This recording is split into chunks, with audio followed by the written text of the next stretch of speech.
हरि ओम नमो भगवते वासुदेवाय। हरि ओम नमो भगवते वासुदेवाय। हरि ओम नमो भगवते वासुदेवाय। हरि ओम नमो भगवते वासुदेवाय। हरि ओम नमो भगवते वासुदेवाय। हरि ओम नमो भगवते वासुदेवाय। पुरुषोत्तम भगवान की जय। गोपाल कृष्ण भगवान की जय। श्री गणेशाय नमः। गुरुर्ब्रह्मा गुरुर्विष्णु गुरुर्देवो महेश्वरः। गुरु साक्षात् परब्रह्म तस्मै श्री गुरुवे नमः। मूकं करोति वाचालं पंगुं लंघयते गिरिं यत्कृपातमहं वन्दे परमानन्दमाधवं।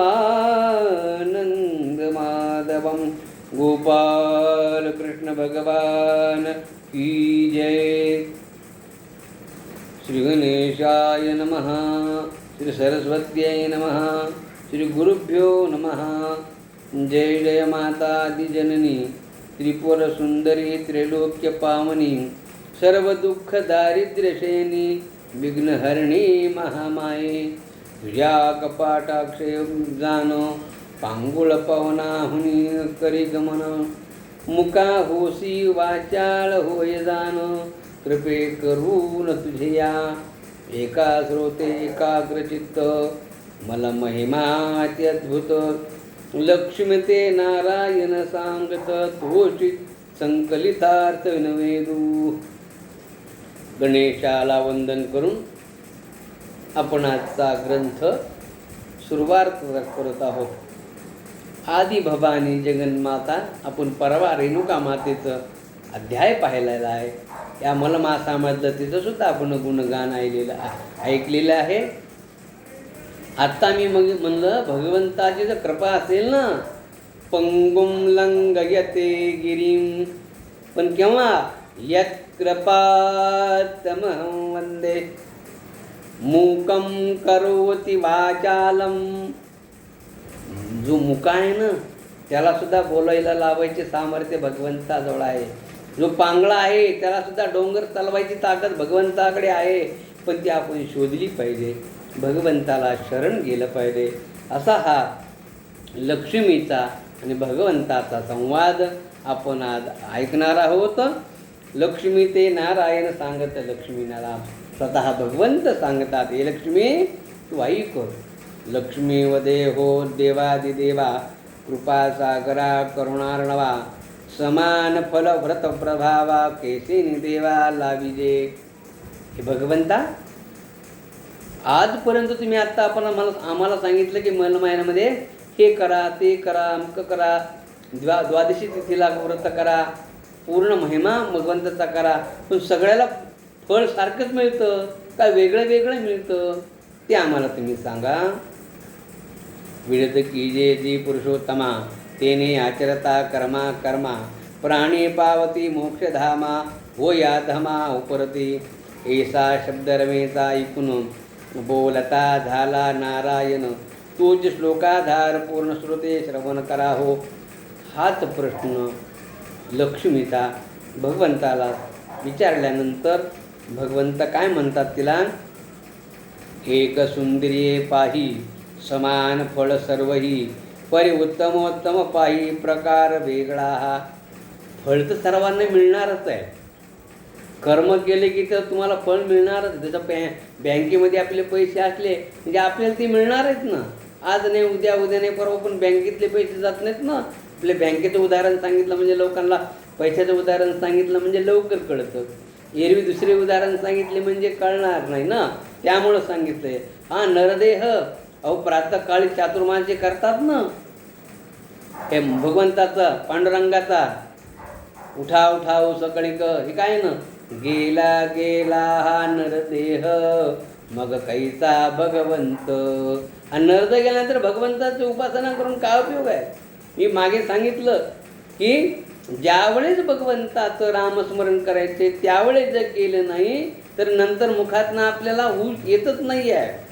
तसं फळ देताना भगवंत म्हणतात, मी तुला सांगतो ऐक, विशेष महिमा जाणो, पौर्णिमा जाणीजे तीन, माघे वैशाखी कार्तिकी दान, विशेष होऊन मलमासी. पौर्णिमा सगळ्यात चांगल्या आहेत, पण अधिक मासामध्ये हे जर आले ना पौर्णिमा, कुठल्या माघ मासामधली, वैशाख मासामधली, कार्तिक मासामध्ये जर माघ महिना आला ना, अतिशय त्यामध्ये त्याला पुण्य मिळतं. त्या माघ मासामध्ये, वैशाख मासामध्ये, कार्तिक मासामध्ये जर पौर्णिमा येतील, त्या पौर्णिमा अतिशय सुंदर आहेत. येथे की जे स्नानदान विधी, विप्रभोजन यथाविधी, होम हवन जपसिद्धी, तरी सर्वसिद्धी तो पावे. या मलमासामध्ये होम हवन जप जाप्य हे जर केलं ना, त्याला सिद्धीचा येते, सिद्ध होत होतो. भावे करावे विप्रपूजन, मग यथाशक्त्यादी जे दान, तरी 63 दशका उपवान घ्रता सहित अर्पावे. पहा, इथं पण तीच सांगितलेलं आहे की ब्राह्मणाची पूजा करावी, ब्राह्मणाला दान द्यावं, यथाशक्ती द्यावं. एवढंच द्यावं तेवढं दान नाही का नाही, पण दिले आपल्या देवाने दिले तर ज्याचं यथायोग्य ते आपलं दान धर्म करावा. यावरी जे दान निवेदले ते पाहिजे प्रत्येही केले, ऐसे जरी न घडले एक वेळे पाहिजे केले पौर्णिमेचे. आता आपण वाचत आहोत, दररोज आपण अध्याय घेत आहोत. त्यांना सांगितलं की प्रत्येक दिवशी ब्राह्मणाचं पूजन करावं, महिनाभर पूजन करावं, दीपदान द्यावा, अनारसा दान द्यावा, सुवर्णदान द्यावं, भूमिदान द्यावं.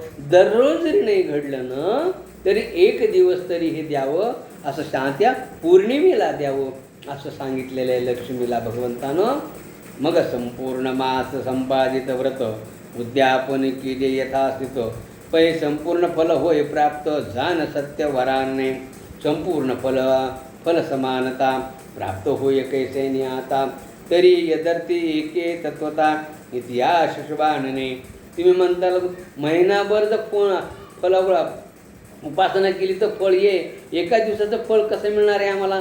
मनामध्ये जर शंका येत असेल तर तुम्हाला कुणी केलं होतं त्याचा मी इतिहास सांगतो.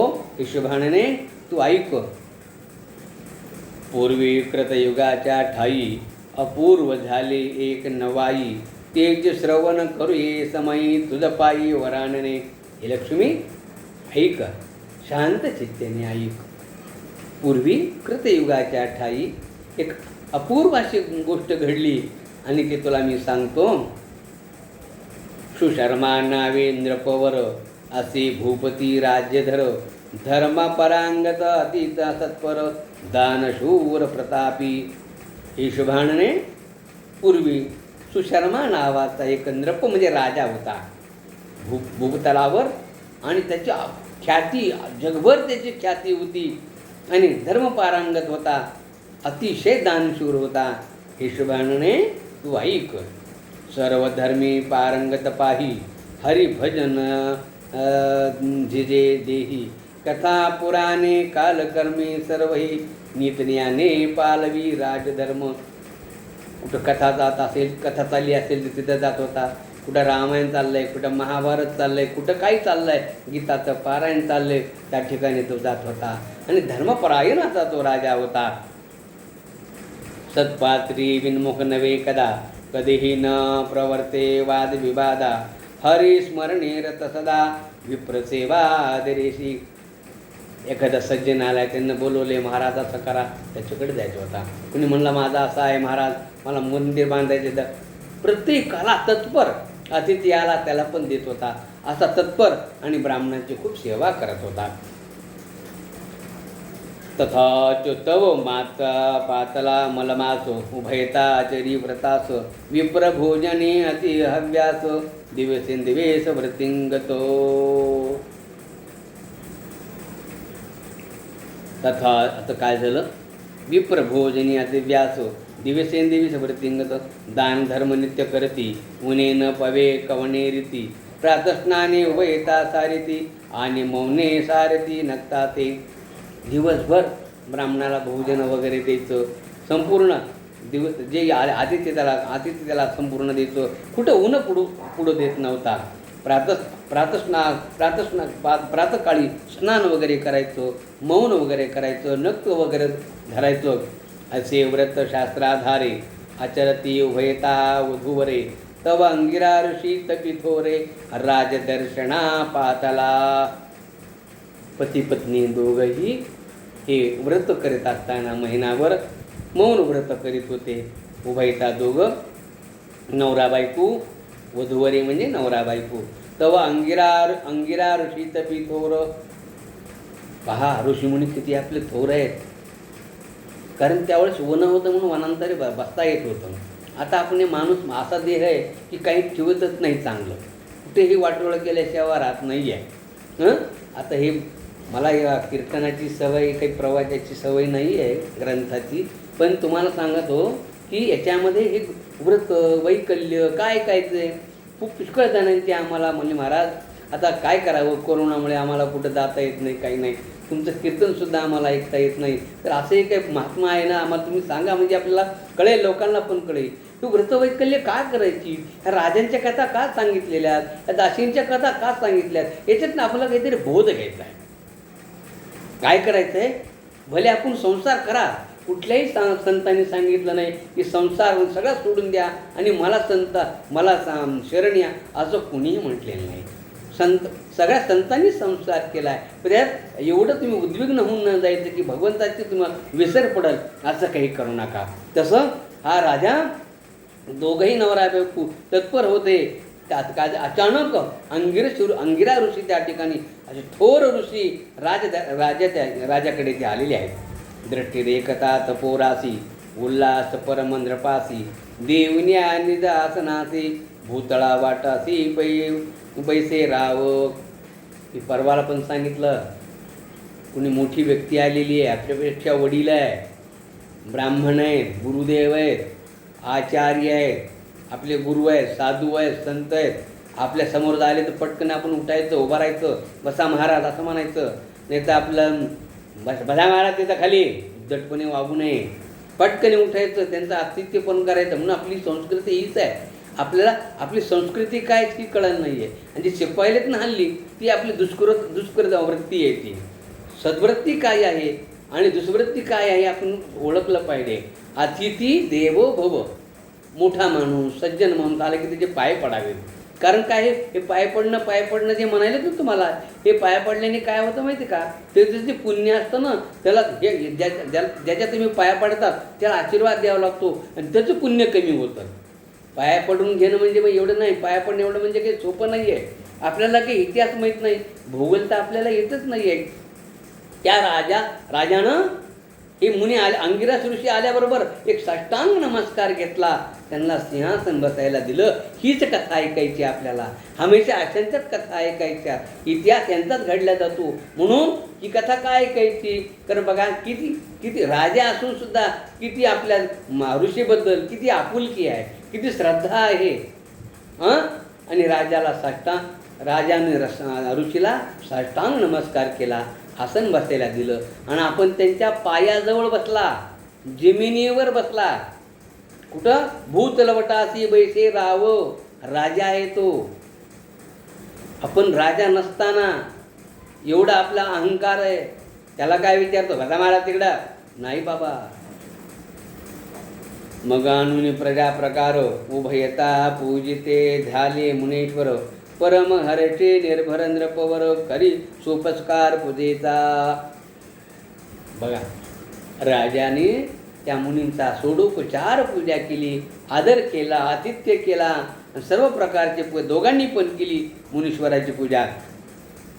ऐसे पूजा करिता ते क्षणी वस्त्र अलंकारे वर्ज्य अर्चिला मुनी परम हर्षयुक्त अंगिरा मुनी आतिथ्य पाहुणी नृपाचे. मुनीसुद्धा खूप आनंद झाले. हे राजा किती आतिथ्य माझं केलंस, हां वस्त्र अलंकार नाना प्रकारचे तुम्हाला दिलीस ना. ऋषी आनंदित झाले. मग बोलता झाला मुनी भावा गळा देखिला भूपती व्रता चिरता उभयवती झाला दे आनंदू उत्तमासनी बैसविले आम्हा भूमिशाही तू पण नृपोत्तमा तुझैसा धार्मिक महात्मा न देखिला अद्यपि. त्या राजाला ते मुनी म्हणू लागले, राजा तू किती दयाळू आहेस, याच्यावरूनच करतं की तू प्रजेचं पालन कसं करतोस हे, आणि अतिशय आम्ही आनंद झाले आहोत. हे नृपवरा विप्राती दिदले अग्रहार वापी कूप सरोवरा पार कीर्ती तुझी नृपावरा थोर भूधरा आगळी. हे राजा काय तुझी कीर्ती आहे म्हणून संतांनी सांगितलंय ना, मरावे परी कीर्तिरूपी उरावे. मेल्यानंतर सुद्धा आपल्या देशात जाऊ द्या, हो आपण देशात की कुठली कीर्ती आपली, कमीत कमी राज्यामध्ये तरी असावी. बरं राज्य जाऊ द्या, राज्यामध्ये आपल्याला कोण करा, तसं काही कर्मच केलं नाही ना. कर्म केलं तर आपलं तसं धाडसं केलं असेल. जिल्ह्यामध्ये नाही ते, जिल्ह्यामध्ये जाऊ द्या, तालुक्यामध्ये तरी आहे का. आता बरं झालं बाबा घरचे तरी मन मिळून मन लावून रडले पाहिजेत ना. बरं झालं गेला, संध्याकाळी चांगला येत नव्हता, असून उपयोगाचा नाही आहे. म्हणून मरावे परी कीर्तिरूपे उरावे, असं आपलं जीवन असावं. तसं मुनी त्या राजाला म्हणू लागले, हे राजा काय तुझी कीर्ती आहे त्रिभुवनामध्ये. ऐशी स्तुतिवादे मुनीची प्रशंसा एकता नृपाची उद्विग्नता नाही केली मनाची बोले काही नृपवर. एखाद्याची स्तुती केली की तो एवढा फुगतो ना, पण तो राजा एवढा रागिष्ट झाला नाही, कुपिष्ट झाला नाही, आणि त्याला वाटलं की माझी मुनी स्तुती करतायत पण मी तेवढा करत आहे. तव दर्शने धन्य झालो आजी सकळ तीर्थे तव चरणा चोरजी भाग्याती पार नाही आजी कृतकृत्य सहजी मज केले. मुनी राजाची स्तुती करतात तरी पण मुनी का राजा काय म्हणतो, नाही महाराज आज तुम्ही माझी तुमचं मला दर्शन झालं, माझा आज मी माझा जन्माचा उद्धरून गेलो महाराज. सगळी कीर्ती एकीकडे आणि ऋषी एकीकडे, तुम्ही माझ्या घरी आलात, तुमचं चरण माझ्या या राजवाड्यामध्ये पडलं, मी किती भाग्यवान आहे आणि मी कृतकृत्य झालो. तुझे सेवे ऐसे नाही देखो साधन तुझे नाही आनिक सदा सेवावे चरणोदक पावन होती सर्वही. दिविजांचं म्हणजे ब्राह्मणाची सेवा करणं, त्यांचं तीर्थ घेणं, याच्याशिवाय आणखी श्रेष्ठ काय आहे. तुम्ही माझ्या महालामध्ये आलेला आहात, तुमची या आशीर्वादे करणं सकळ संपत्तीला दिली पूर्ण ऐसे तुमचे महिमानो केले पावन मजलागी. मुनिवरा तुम्ही मला पावन केलाय, तुम्ही माझा उद्धार केलाय, सगळं संपत्तीनं या तुमच्याच कृपेनं आहे. न पाचारिता आली ती अवलोकणी सकळांपती पुत्रल कात्रिय युवती मानी तृप्ती मी सर्व येते येणे. मी एवढा भाग्याचा उदय मानतो की न बोलता मुनी आपल्या घरी आला आहात तुम्ही, माझा खरं भाग्याचा उदय खूप आहे. ऐसा स्तुतिवाद एकमेकाते वाक्पुष्पे संतोषी तेथे तब बोलता झाला नृपणात मुनिवराते ते काळी. आता मुनी राजाची स्तुती करतायत आणि राजा मुनीची स्तुती करतायत. पूर्वी हेच होतं, हे आता जे महाराज लोक आहेत ना एकमेकाचे जे बोलतात ना, पूर्वी संत तसे नव्हते. ज्ञानेश्वर माऊली आणि तुकाराम महाराज स्तुती करत होते, तुकाराम महाराज एकनाथ महाराज स्तुती करत होते, कारण एकोपा होता, अद्वितीय ज्ञान सगळ्यांकडे होतं. पण आता काही आहेत या कलियुगामध्ये पाहिजे एकमेकाचे, तसं करू नका. कुणीही कोणाची, प्रत्येक व्यक्ती, प्रत्येक महाराज, प्रत्येक संत एक अधिकारी पुरुष असतो, तो आपल्या आपल्या अधिकारी करत असतो. पण त्याचं सूक्ष्म निरीक्षण आपण करायचं आहे. आपण इथे बसलेलो आहोत, आपण काय बोलायचं आहे काय नाही आहे, याचा द्वेष करायचा आहे का, त्याचा द्वेष करायचा आहे का, हे आपण ठरवायचं आहे. हे शेजारी पाजारी ठरवत नसतात. म्हणून अधिकार तैसा करू उपदेश, हा महाराजाचा आहे, तो महाराज तसा आहे, सर्वात श्रेष्ठ मी आहे असं म्हणू नका. कारण कीर्तन चांग, कीर्तन चांग, कीर्तनाला कुणीही व्यक्ती उभा राहू द्या, तो भगवंत आहे असं समजू. नारद आहे, नारदाची गादी ती. म्हणून हे दोघे एकमेकाची स्तुती करायला लागलेत. तो राजा मुनीची स्तुती करतायत आणि ते मुनी राजाची स्तुती करतायत. म्हणे स्वामिया ऐकावे, जे आश्चर्य देखील स्वभावे, ते जे कथितो स्वभावे, तथास्तु या भावे म्हणून बोले मुनी. राजा म्हणाला, मुनी मी तुम्हाला काही सांगतो, तुम्ही ऐका.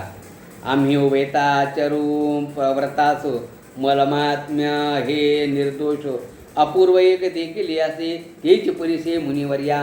मुनिवर्या, तुम्हाला एक मला विचारायचं आहे. आम्ही अधिक महिना व्रत करत आहोत, पण एक आश्चर्याची गोष्ट घडली, तुम्हाला ती सांगायची आहे. माझ्या नगरा माझी एको, वैश्य नांद तसे देखो, वीरासे तयाचे नामक नामक, परमहिंसक चांडाळ तो. मुनिवरा, हे घडलेलं मी तुम्हाला सांगतो. माझ्या नगरामध्ये एक वैश्य आहे, तू खूप वीर आहे, वीर नामक आहे आणि तो काय हिंसक आहे. कोणाची हत्या करतो, कुणी चाललं तर त्याला नावं ठेवतो. गंध लावली की म्हणतो निघाले का पंढरपूरला, इथं काय म्हणजे नको ती हिंसा, नको ती वाचाळ बोलतो आणि तो चांडाळ आहे. चौर्म कर्म कोरणी दान, पश्चादी आणि गोधन, तर याचा विक्रय करून धनही हरित विप्राचे. वैश्य म्हणजे व्यापारी तो असा आहे ना, गाई घेतो, विकतो, आमका नको तर नको त्याचा विक्रय करतो, चौर्य म्हणजे चोऱ्या माऱ्या करतो, सगळं करतो असं ते मुनीला नृप सांगू लागला. एकच माझा या राज्यामध्ये एक माणूस आहे, जीव मंत्राचा वध करी, प्राण्याची जीवे मारी, वेशारत अहोरात्री, हे दुराचारी कृतज्ञ. मुनिवरा, नको ते काम करतो. थोडक्यामध्ये माणसाला मारतो, प्राण्याला मारतो, वेश्याच्या घरी जातो आणि दुराचारी कृतज्ञ नाही. महाराज, निष्ठुर भाषणी अनृतो वचनी, पापाचे भयन धरी मणी, ऐसा तो वर्तत सता जनी, जालीवरी ते ऐका. असा तो कृतज्ञ, असा तो दुराचारी कोणालाच ऐकत नाही आहे. ऐसा तो परमकृतज्ञ, स्त्रीसहित सेविले अरण्य, सकुटुंबेशी हिंसा धर्म आचरण, उदर पोषण चालविती. आणि मग तो आपल्या बायकोसह, पत्नीसह अरण्यामध्ये कुटुंबासह गेला आणि हिंसा करू लागलाय. उदर भरणनो ज्याने आपलं जीवन करू लागले, व्यतीत करू लागलाय. सदा मार्ग रोधनी जाणो, हरितसे पांतस्ताचे धन, वस्त्रे आणि कपरावरण, हरुण नग्न सोडितसे.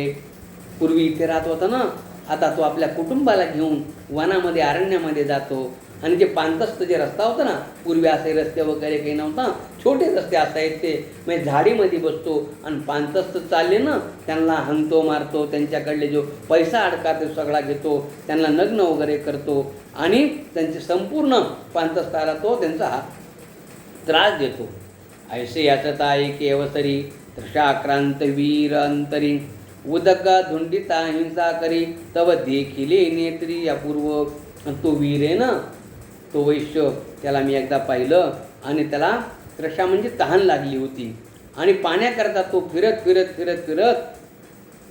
एक देवालय अति जीर्ण, श्री विष्णुदेवता से दान, देखता झाला दुर्ण, हर्षयुक्त निजमणी. आणि तो पाण्याकरता तो वैश्य फिरत एका ठिकाणी आला आणि तिथे एक मोठं देवालय होतं आणि जीर्ण म्हणजे खूप जुनं होतं. देवालय जीर्ण म्हणजे खूप जुनं होतं आणि त्या ठिकाणी विष्णू भगवंताची मूर्ती होती.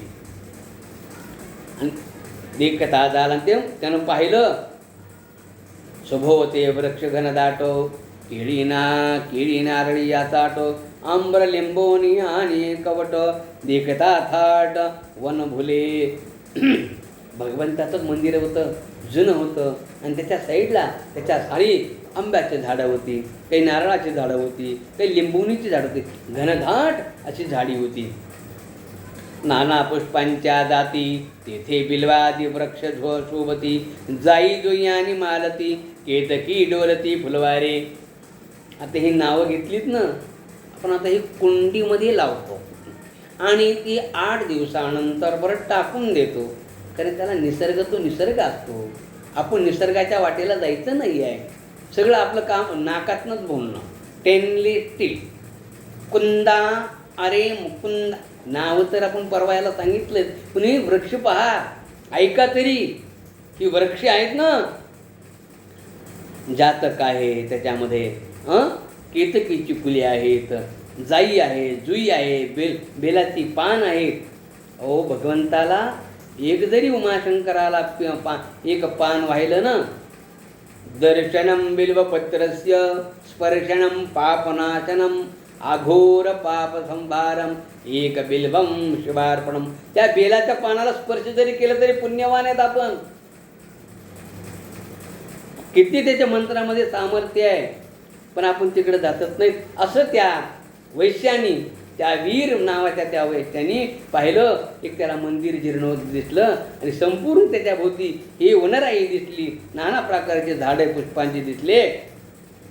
केतकी आहे, डोलती फुलवारे, आणि फुलं लागलेले त्या संपूर्ण झाडाला आणि ते डोल्या लागले. येथे चातके मयुरे बदको, चक्रवाकादी कोकिळाळको, नाना जातीचे पक्षी अनेक, विचरती देखते ठाई. नाना प्रकारचे तिथं पक्षीसुद्धा होते, मोर होते, चातक होते आणि कोकिळा पण होती गाणारी. संतांनीनं कोकिळेचं आपण म्हणतो ना, पाहुणा येणार आहे का, कावळा शकून आहे का, कोकिळा शकून आहे का, ही याच्यामध्ये सुद्धा संतांनी सांगितलंय की हे सगळं खरं आहे. पण आपण मानलं तर आहे.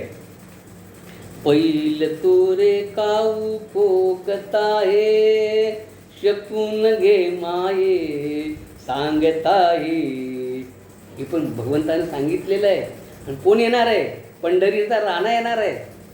खरं येणार आहे.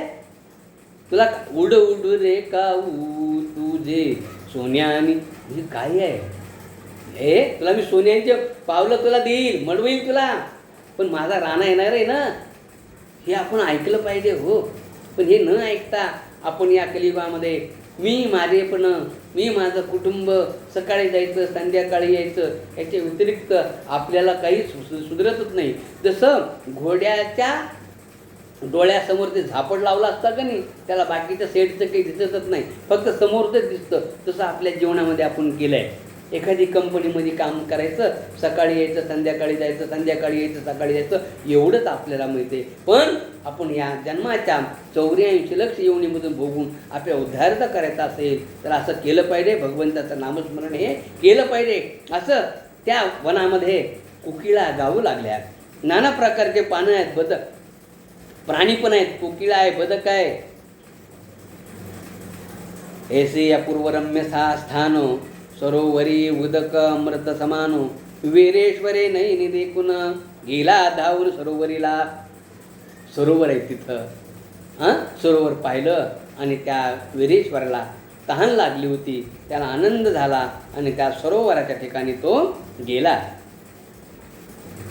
कांते सहित जलपान करुणी, क्षण एक विश्रांती पावला ते स्थानी, तोते आमोची राजपत्नी दर्शना लागुनी गेली से. पहा, कांती सहित म्हणजे बायको सहित, बायको पण त्याच्याबरोबर ती वीरेश्वराच्या, आणि जलपानाला दोघेही गेला आणि एक क्षण विश्रांती तिथं तो विश्रांती करू लागला. तो तेथे आमोची राजपत्नी दर्शना लागुनी गेलेसे. तिथं नृप काय म्हणू लागला, त्या ठिकाणी आमची पत्नी त्या मंदिरामध्ये दर्शनाला गेली होती. करुण्या देवदर्शन नैनी सभोवती निरखितसे मन तव तेथे स्त्री पुरुष दोघे जण बैसले श्रमवून एकांती. राजा म्हणू लागला, आमच्या पत्नी त्या मंदिरामध्ये दर्शनाला गेल्या होत्या, पुरुषोत्तमाच्या, विष्णूच्या. आणि त्या ठिकाणी तिनं पाहिलं की दोघं हे थकलेले दोघं नवरा बायको एकांतामध्ये तिथं बसलेले आहेत. तव ते वीर बाहूची भार्या येऊन लागत असे पाया, सुखदुःख वार्ता निवेदनिया हृदित शब्दे करुणे. आणि त्याची ती भार्या आहे ना वीरबायाची, तिनं भगवंताला बघितलं, या दोघांना, राजाच्या बायकोला, आणि रुदन करू लागली, पाय धरू लागली. म्हणे माई जन्मवरी भ्रताराचे सौख्य नाही तिळबरी, हा तव कृतज्ञ दुराचारी परमात्याची निर्दय, याची संगती करुण नेने काही पुण्याचरण, दान तपन घडे दान पापाचे न सर्वदा. पा मग त्या राजाच्या बायकोला, त्या वीरूची बायको, वीरची बायको, त्या वैश्याची बायको जाऊन त्या राजाच्या बायकोच्या जाऊन पाया पडली आणि रडू लागली, दुःख सांगू लागली, दुःख वार्ता सांगू लागली. काय म्हणू लागली? म्हणे बाई जन्मवरी भ्रताराची सौख्य नाही तिळबरी, माझ्या नवऱ्याचं मला काही सुख नाही आहे, अजिबात सुख्य नाही. का नाही आहे? कृतज्ञ आहे, दुराचारी आहे, हत्यारा आहे. याच्या संगती करून नेने काही पुण्याचरण, आणि ह्याच्या संगतीमध्ये हात पापी आहे, तर मी पुण्यवान कुठून होईल आहे? मी पापीनी झाले आणि सर्व पाप माझ्या हातनं घडतंय. नेनो जन्मपंथी अनंत, नेनो सार्थक न घडे देहांत, पुढे यमे यातना बहुत न दिसे प्रांत मध काही. राजाच्या बायकोला ती म्हणू लागली, पुढचं मला काही कठीण दिसतंय सर्व, कारण यमयातना आताच मला दिसतात, कारण मी काही पुण्यच केलं नाही आहे आणि हे सगळं पापाच्या धनी आहोत.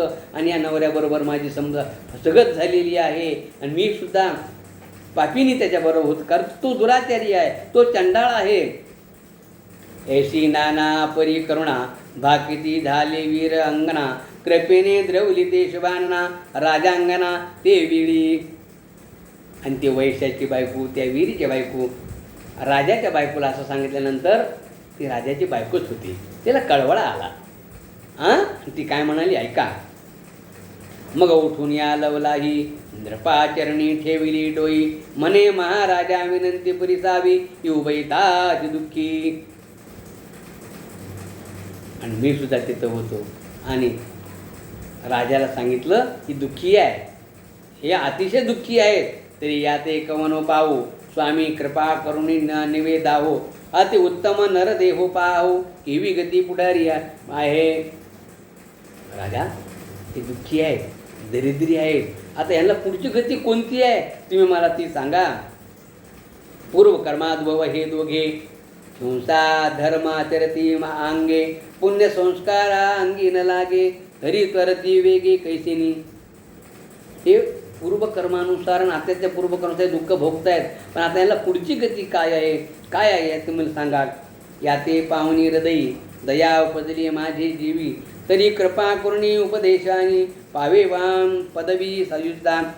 एकूण उभयतांचे वचन, मग मी उभयतांते आश्वासन, फळे बक्षविली तया लागून उपायदान सांगितला. दोघांना मी काय केलं म्हणले महाराज. राजा म्हणला तुम्ही दोघांना फळं वगैरे खायला दिली आणि त्यांना एक उपाय सांगितला. काय सांगितला? सहजरीती बोलिलो त्याते, प्राप्त झाल्या मनमासाते, तरी सांगतो जे तुम्हा ते धरा मानाची निर्धारे. त्यांना फळं वगैरे खायला दिली आणि सहज माझ्या मुखातनं निघून गेलं की बापांनो हा अधिक महिना सुरू झालेला आहे, हा मलमास सुरू झालेला आहे. अंतकाळी जयाचे घडे विष्णू स्मरण, तयाने अन्न द्या, तयाने अन्न सेवा न लगे कर्ण, पापी हो का सज्ञान अज्ञान, जाय उद्धरून तत्काळी. पहा, तो पापी माणूस असो, तो पुण्यवान असो, तो दयाळू असो, तो क्रूर असो, जीही व्यक्ती अधिक महिना करते, अधिक महिन्यामध्ये दान धर्म करते ना, भगवंत त्याला उद्धरून नेल्याशिवाय, आणि ते सुद्धा कसं तात्काळ उद्धरून नेल्याशिवाय राहत नाही आहे. तरी तुम्ही उभयता स्त्री पुरुषो मनी धरुण्या अभ्यास, नित्यानित्य विशेषाविशेष नामघोष पै करावा. तुम्ही कशाचा अभ्यास करू नका, सर्व काही सोडून द्या आणि गोविंद गोपाळ हरे मुरारे हे नाथ नारायण वासुदेव. गोविंद बोलो बाई गोपाल बोलो असं नामस्मरण करा. सर्व काही सोडून द्या, नामाचा घोष करा असं त्या राजाने दोघांना सांगितलं. नित्य प्रातः काळी उठवून देवळी की जे सडा संमार्जन, नंतर सरोवरी स्नान करून करा भजन आदरे. तुम्ही काय करा, त्या देवळामध्ये बसा, देवळाची पूजा वगैरे करत जा, पाणी सडा सडा वगैरे टाकत जा, पाणी वगैरे भरत जा, असं सगळं सडा सर्जन करीत जा. असं सडा सन्मार्जन करत जा. असं म्हणल्यानंतर सरोवरी स्नान करीत असं या सरोवर स्नान करायचं आणि इथं भगवंताची पूजा करायची. अष्टप्रहर भजनी करती न सोडती निरंजनी. आणि मग ते नित्य सडा सन्मार्जन करती, सरोवरी स्नाने करती, अष्टप्रहर भजन करते न सोडती निरंजनी. नित्य होता माध्यान काळ मिळवणी आणि ताती फळे, देवाचे अर्पणी सकळ शेष बक्षती उभयता. कुणीतरी मी सांगितलं ना, आपल्याला एक मधला दुवा लागतो भगवंताकडे जायला. तसं संत असतात ना, तसे राजे असतात, मुनी असतात. तसं या राजाने त्याला सांगितलं की बाबा तू किती पापी असो, त्याच्या वीरच्या बायकोला सांगितलं की आम्ही पापी आहोत, आमच्याच्यानं काही घडणं नाही, आता आमचा उद्धार कसा होईल, असा कसा उद्धार होईल म्हणल्यानंतर त्या राजाने सांगितलं की तुम्ही काय करा, या भगवंताची जीर्ण मंदिर नाही तर या भगवंताची तुम्ही सेवा करा. सरोवर आहे, सरोवरातलं पाणी आणा, सडा संवर्धन करा, 24 तास भगवंताचं काय करा, नामस्मरण करा. असं म्हणल्यानंतर दररोज उठायची, सडा सर्जन करायची, भगवंताची पूजा करायची आणि तिथं जे काही फळं होती फळं आणायची, भगवंताला दाखवायची आणि उरलेली फळं सगळे आपण प्राशन करायची. असा त्यांचा नित्याचा नियम चालला असताना एसा क्रमिता भावार्थे स्वामिया नवला वर्तले तेथे कृपाळू झाला रमणात परमभावार्थ जाणुनी. आता तो राजा त्या मुनीला सांगायला लागलाय आणि आता पुढे काय झालं तुम्ही ऐका. मनमास होता संपूर्ण तववरी केले आचरण, प्राप्त झाला शेवटी दिन झाले वेदान ते ऐका. तो कुठला महिना होता, मलमास होता, अधिक मास होता आणि काय गंमत झाली ऐका. आणि तो मलमासातील अधिक महिन्यातील शेवटचा दिवस होता. सहजी झाले प्रातस्नान सर्वही पर्वणी साधली तेने, व्यतिपात पौर्णिमा जान द्वादशी अमावस्या ते कवन पर्वणी ठवणी ठाई ते हेतो तातया ते ठाऊकेचे नाही. परी कृपाळू तो शेषटाई केली नवाई ते ऐका. कशाची द्वादशी, कशाची एकादशी, कोणाचं काय, अमकं करायचं काय, तमकं करायचं काय, पण भगवंत तुमचा उद्धार करायचा असेल तर काही पाहत नाही आहे. म्हणजे त्याचा अर्थ असा आहे, भगवंत आला तर तुम्हाला उद्धार करायचा असेल तो कृपाळू आहे. सहजी घडले तया पोषण करिता वन फळा ते भक्षण, जिव्हा रंगली नामे करुण जाहले धन पापाचे. जिव्हा आहे ना एवढी ना राम नामामध्ये रंगली.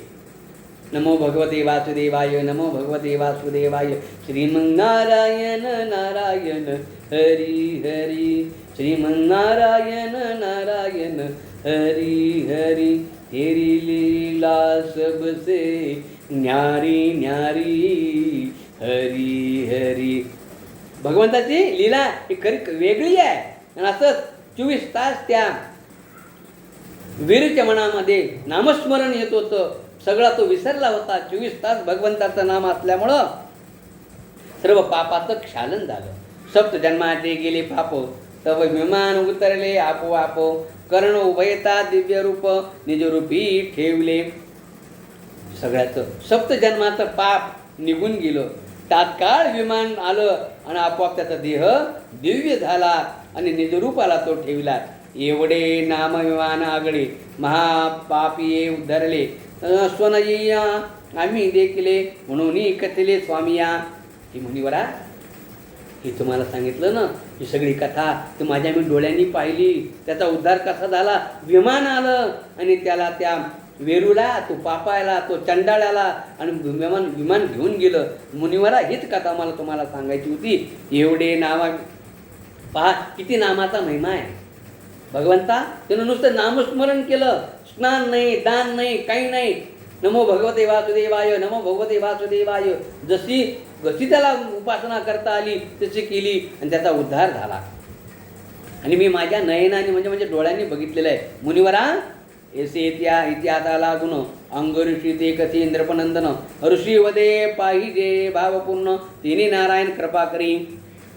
मग असा इतिहास अंगिरा ऋषीला त्या इंद्रपनाथाने सांगितल्यानंतर ते ऋषी म्हणाले त्याने काय केलं, भावपूर्ण. म्हणून मी सांगितलं ना, भाव धरुणी कुठलीही गोष्ट भाव धरून केली तर त्याला फळ मिळतं. श्रद्धा ठेवून केलं तर यानं काय होतंय त्यानं काय होतंय तर मग काहीच होत नाही. पण श्रद्धा ठेवली की सर्व काही होतं. म्हणून मुनी म्हणले, ते अंगिरा ऋषी मुनी म्हणले, त्यानं भाव ठेवल्यामुळे श्रद्धा ठेवल्यामुळे त्याचा उद्धार भगवंताने केला. पुन्हा राये ऋषी अर्थिला नमस्कारोने बोलविला, राये संपाळून व्रताला केले उद्यापना निधी वधीने.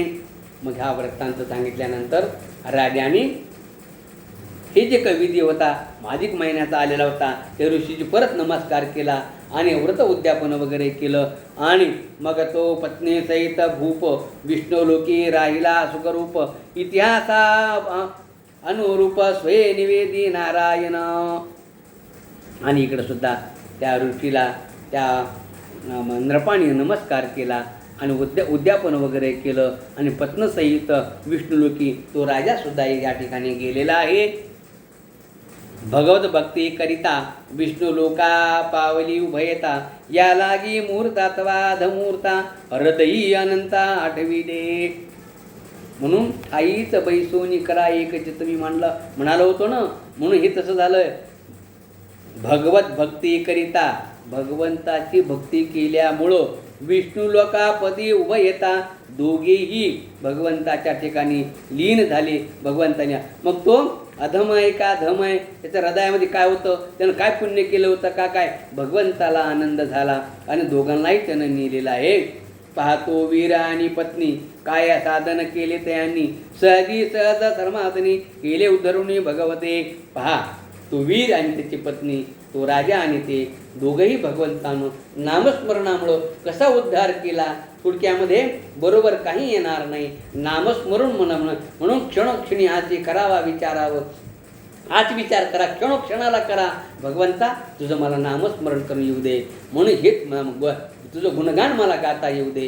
म्हणून या अध्यायामध्ये नामस्मरणामुळं दोघंही उद्धरून गेले. म्हणून तुम्हाला आम्हाला उद्धरून जायचं असेल तर एकमेव भगवंताचं नामस्मरण करा, याच्यामध्येच आपलं भलं आहे. म्हणून झालेली सेवा आपण आज या भगवंताच्या चरणी, या पुरुषोत्तमाच्या चरणी आपण अर्पण करू आणि आपण वाणीला इथंच पूर्ण विराम देऊ. पुंडलिकावर देवारी विठ्ठल, श्री ज्ञानदेव तुकाराम, पंढरीनाथ महाराज की जय, गोपाल कृष्ण भगवान की जय, पुरुषोत्तम भगवान की जय.